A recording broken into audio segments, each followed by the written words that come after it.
All right, so how are y'all doing tonight? Okay, so last week we kicked off a new series, and it was called The Old Made New. And Tyler kicked that off, Pastor Tyler kicked that off, and he did such an amazing job. Can we give it up for Pastor Tyler? So he talked about finding a new identity. And so we started this series in Ephesus. And so tonight, I want to talk about finding a new way of living. So if you want to write down that title, it's a new way of living.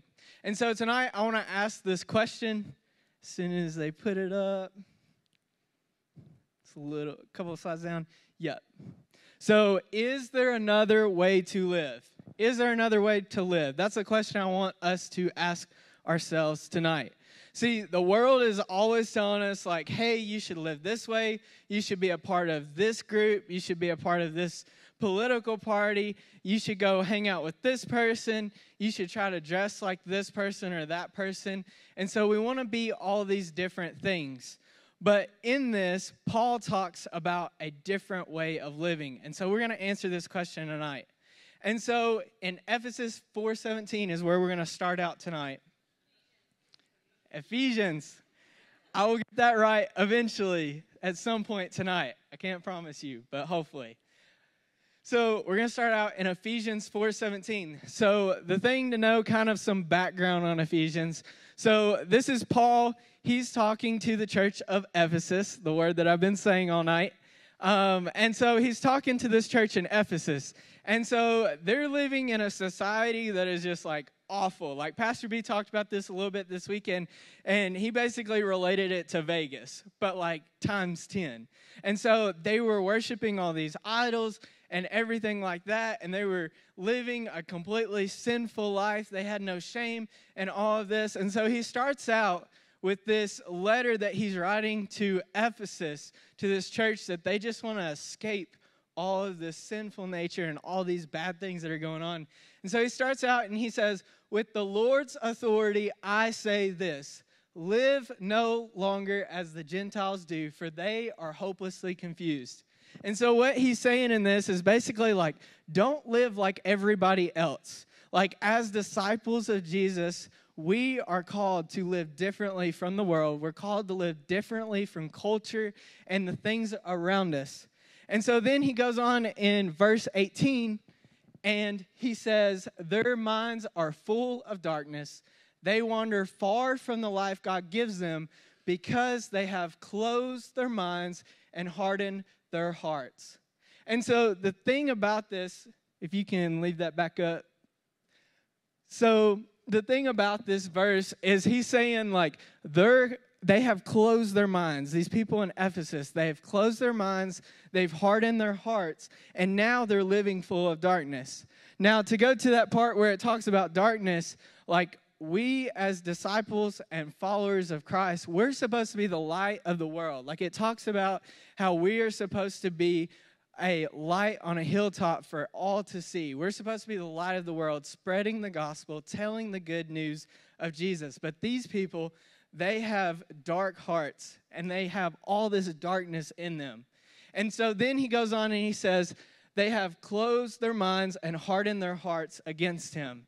And so reality is this probably did not happen overnight. Like they didn't probably just wake up one day and say, hey, I'm going to harden my heart and I'm going to close my mind to anything of God. And so for a lot of you, it's probably the same way for you. Like it was a gradual thing that happened over time. And so the reason that this happens is because we go and we have this baggage that is thrown on us over time.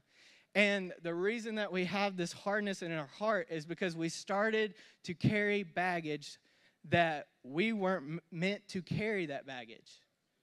And so we start to carry this baggage, and so from an early age, some of this baggage just gets placed on us. Like it has nothing to do with us. It wasn't a choice that we made. It wasn't something that we did. It was just put on us by maybe our circumstances or someone around us or something like that. And so maybe one of those things was abuse. Maybe you had this physical abuse growing up. Maybe as a young child, you experienced this. And so your heart was hardened because the person who was supposed to love you, was supposed to protect you and take care of you, physically abused you. And so now you're carrying this baggage. Maybe you were sexually abused. And so you picked up this baggage, but you never put it down. You continued to carry it around with you. Maybe you had some emotional abuse. And this can take a lot of different forms. Maybe this emotional abuse was literally like somebody yelling at you or screaming at you or telling you you're not worth anything.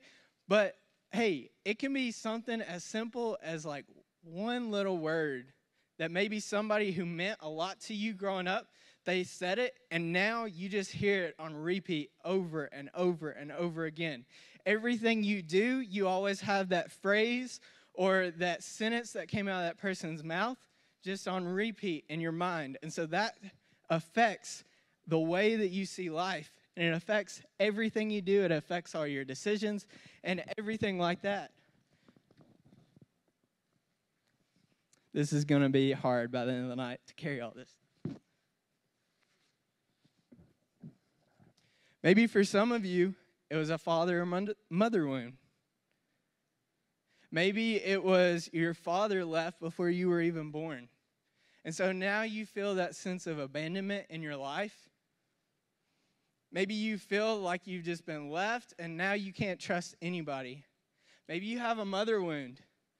Maybe something happened to where she was kind of in the same place. She left maybe when you were at a young age or maybe even before you were, obviously she wouldn't before you were born, but like directly after you were born. And so you've not had anything to do with her over your life. And so tonight, as I'm going through these things, I want you in your notes, on your note cards, and your notebooks, I want you to be thinking about, hey, what are the things that are like this for me? They may not be these exact same things, but what was the baggage that maybe you're even still carrying to this day that like it wasn't your fault? It was something that somebody else did. It was maybe circumstances that were on you, but it wasn't your fault. It was baggage that was put on you. And so then later on in verse 19, Paul goes and he says, they have no sense of shame. They live for lustful pleasure and eagerly practice every kind of impurity. He says they have no shame. So for some of y'all, maybe because of this baggage right here that you've been carrying and you never laid it down, you never handed it over to God, you never said, hey, I'm going to live in freedom from this. Because of this baggage, it caused other baggage. And so this new baggage is actually baggage that you chose to pick up. You actually started picking up your baggage. It's not just baggage that was put on you out of this baggage. And so maybe because of the sexual abuse, now you pick up this idol or the sin of sex.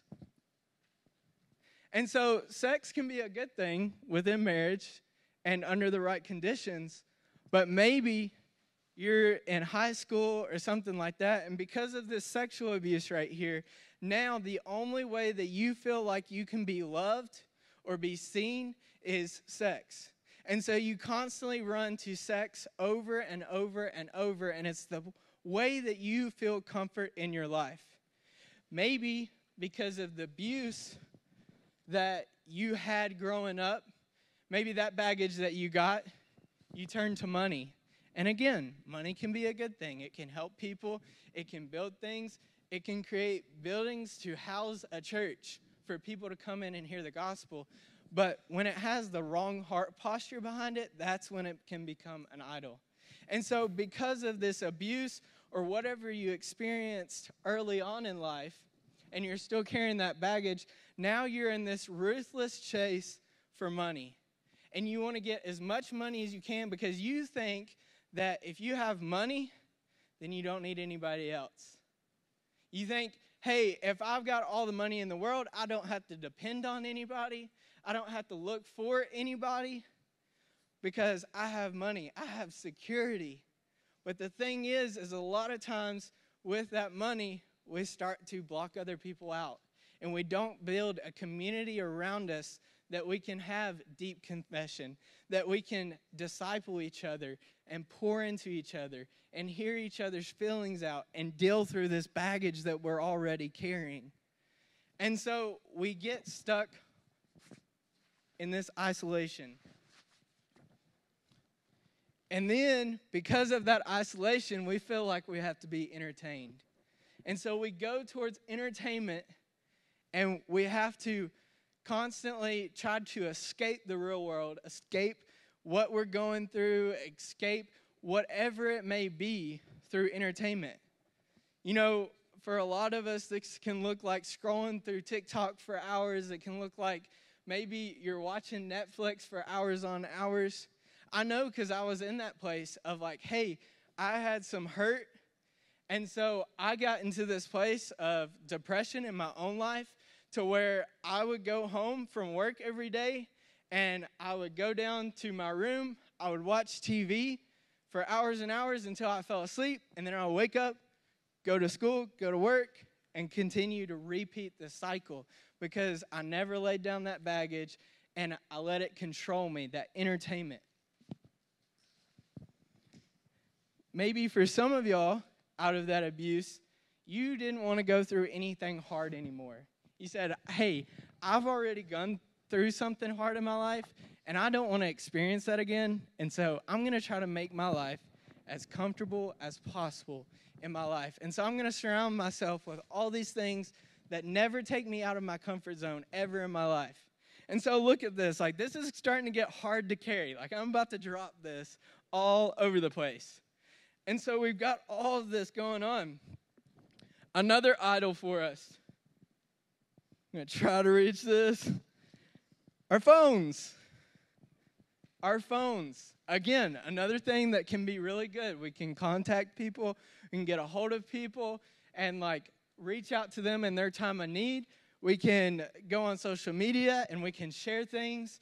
Like Cadence, for example. I don't see where she's at. But she's been sharing devotionals and things like that on Instagram, and that's great. We can do a lot of great things through our phone, but they can also end up being really bad.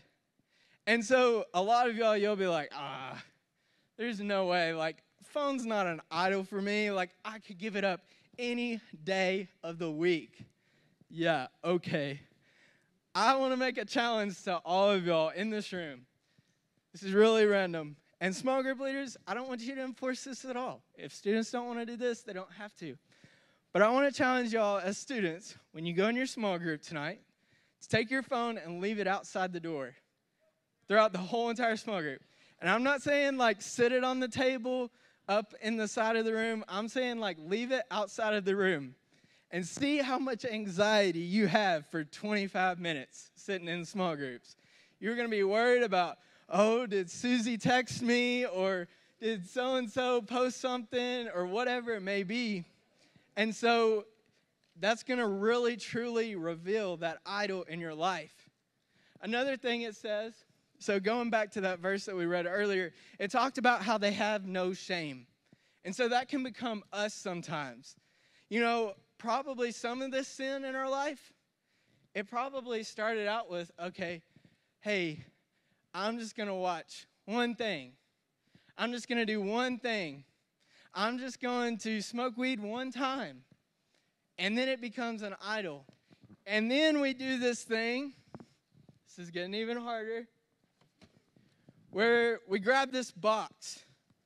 We grab a box and we start putting these things in here. We say, oh, I don't need to deal with this. I can compartmentalize. We love that word, don't we? I can compartmentalize. You know, I can put some of this stuff in here. You know, this other stuff, I don't have to, really, because it was done to me. It's not my fault. I don't have to take any ownership for it. This stuff, I'm going to compartmentalize. So I'm going to try to stuff it in this box. And it's going to be pretty hard, but, like, I'm going to make sure that it doesn't fall out. And so then we pick up this box. And we continue to carry around this box.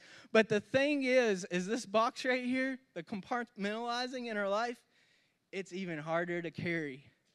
See how much harder this is to carry? Like, this is cutting off the circulation of my fingers right now. And it gets so hard to carry until at some point, maybe a little bit of it falls out.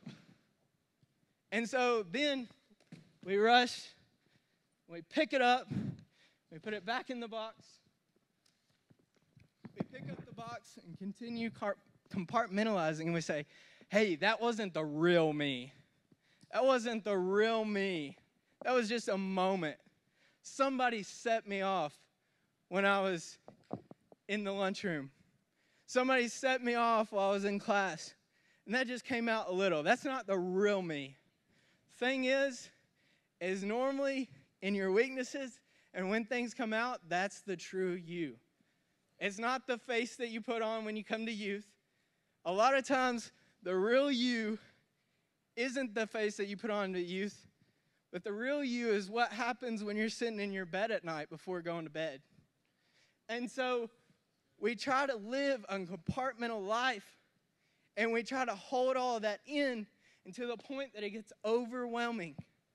And so I want to look at what Paul says after this, what he says we should do with this. He says, but that isn't what you learned about Christ. He says, that isn't what you learned about Christ. He said, you are called to live differently than the world. You're not called to be walking around with all this baggage on you. You're not called to be carrying all these idols in your life. You are called to live in discipleship with Jesus. You're called to live in relationship with Jesus. And so then in verse 21, it goes on and it says, since you have heard about Jesus and have learned the truth that comes from him. Again, what did Jesus say about it? Are we truly living like Jesus? Are we doing what he did? Are we acting like he did? Are we living the life that Jesus lived? And then he goes on in verse 22, and he says, throw off your old sinful nature and your former way of life, which is corrupted by lust and deception. And so God says, put that down. He says, take off all this baggage and give it to me. You don't need to be carrying it anymore. You need to put it down. And so the thing about this is it says, throw off your old sinful nature. And so if you don't know what sinful nature is, it goes all the way back a couple thousand years ago with a dude in the garden. And so if you don't know this story, there was a man named Adam, a woman named Eve. They were the first to walk the earth. God gave them he gave them one command. He said, hey, I've given you everything you need. This garden is like your playhouse. You can do whatever you want. Just one thing, don't eat of this one fruit in the garden. And what does Adam do? He eats the fruit in the garden, and he allows the sinful nature in the world. All because he had idolatry in his life. The serpent said, hey, God doesn't want you to eat that because he knows you'll become like him. You'll become your own God, and you'll know. And so because of that idolatry in Adam's heart, he ate of the fruit anyways and allowed idolatry in the world. And I love, Paul talks in another letter, and he talks about how we are saved by this last Adam. And so when he's talking about this, he's referring to Jesus. He's referring to Jesus as being the last Adam, and Adam in the garden being the first Adam. And so the cool thing is that the last Adam, Jesus, he comes and he saves all of us. He redeems everything that the first Adam started. You know, with the first Adam, we see this idolatry. He releases this idolatry into the world, and we gain the sinful nature from him. And then with Jesus, he comes and he saves all of humanity, and he heals idolatry. You see, with the first Adam, he releases all these cursings and bad things, but then the last Adam, Jesus comes and he releases blessings over our world. With the first Adam, we receive this sin nature, but with the last Adam, we receive a new nature. We receive a new nature. And as we go on to 23, it says, instead, let the Spirit renew your thoughts and attitudes. He's saying, hey, I want you to examine all this baggage in your life. I want you to come through and look at all these things that you've been packing around for years and years. And I want the Holy Spirit to truly renew your thoughts. And I want you to renew your attitudes. He says, instead of like having these thoughts about all these different things, having thoughts about sex, having thoughts about where your phone's going to be, having thoughts about what TikTok am I going to watch next, having thoughts about, oh, I should have a lot more likes on my photo. Instead of having those thoughts, having thoughts about, okay, what is my mission in life? What has God called me to do in life? What do I need to do next to be able to further the mission, to be able to share the gospel? Who can I be looking at to be able to share the gospel with them? Who can I be making friends with? And then he says, change your attitude. Change your attitude. You need an attitude check. And so he's saying, like, instead of having the attitude of, well, I'm just going to go into class and I'm not going to listen to anybody. I'm going to roll my eyes at my teacher. I'm not going to talk to anybody. I'm going to keep my head down. I'm not going to talk to anybody in school. Instead of that, having the attitude of like, okay, I'm about to go to school. Okay, who are the people that I can be making friends with, who I can be talking to, that I can be starting to form a relationship to where we can start to open up and have those conversations of like, have you heard of this dude named Jesus? And this is what he has done in my life. Having those attitudes of, instead of just wearing the shirts that we got last week or the week before, something like that, that says, ask me about Jesus, instead of having the attitude of like, oh, I'm going to wear it at youth because it's cool and everybody else is wearing it and it's really comfy is what Colin said tonight. And so instead of having that attitude saying, hey, I could care less about how comfortable it is. I could care less about how cool it is or if I'm going to wear it at youth because like all these people at youth, they're hearing the good news already. Instead of that attitude, going into school and saying, I'm going to have the attitude to make sure everybody I walk by, I'm going to be like walking around and be like, hey, did you see the back of my shirt? Look at the back of my shirt. Do you want to ask that question to me? Because I would love to give you the answer. I would love to share with you what Jesus has done in my life. And so then in Ephesians 24, it says, put on your new nature created to be like God, truly righteous and holy. Again, putting on that new nature. Instead of living in that sinful nature that Adam gave us in the beginning, instead of having that sinful nature, saying, hey, I'm going to follow Jesus. I'm going to have that new nature. I'm going to put down all this baggage, and I'm going to follow him. And so back to that question I gave you at the beginning. I asked this. I said, is there another way to live? Is there another way to live? And the answer is yes. And so we're going to read the next few verses after this. And so Paul kind of describes that. He says, so stop telling lies. Let us tell our neighbors the truth, for we are all parts of the same body. And don't sin by letting anger control you. Don't let the sun go down while you are still angry, for anger gives a foothold to the devil. If you are a thief, quit stealing. Instead, use your hands for good work and then give generously to others. So going back to these things, like these things can be bad with the wrong heart. Things like having money and all these things, but like if we have the right heart behind it, instead of like trying to steal and get as much money as we can, instead using it to bless people, using it to share the gospel and further the church. He says, don't use foul or abusive language. Let everything you say be good and helpful so that your words will be encouragement to others who hear them. Something I thought that was great with this that Pastor Brandon talked about this weekend is he said, hey, I need to think of like whatever comes out of my mouth. Is it going to be encouraging? Is it going to be positive? Is it going to help the person that I'm talking to? Or does it really matter? Is it going to hurt the person that I'm talking about? Is it going to hurt the person that I'm saying that to? Is it really giving anything to anybody? And so watching our words. And he says, and do not bring sorrow to God's Holy Spirit by the way you live. Remember, he has identified you as his own, guaranteeing that you will be saved on the day of redemption. He says, don't bring sorrow to his name. Like everything we do, when people look at God, they should be like, oh, well, Colter follows Jesus. So, like, he must be a great guy because every time I'm around Colter or every time I'm around Colin, like, every time I'm around that guy, I feel so much better when I leave. And so I got to figure out what's different that he's got that I don't have. And so then he says, get rid of all the bitterness, rage, anger, harsh words, and slander, as well as all types of evil behavior. He's saying, get rid of all that in your life.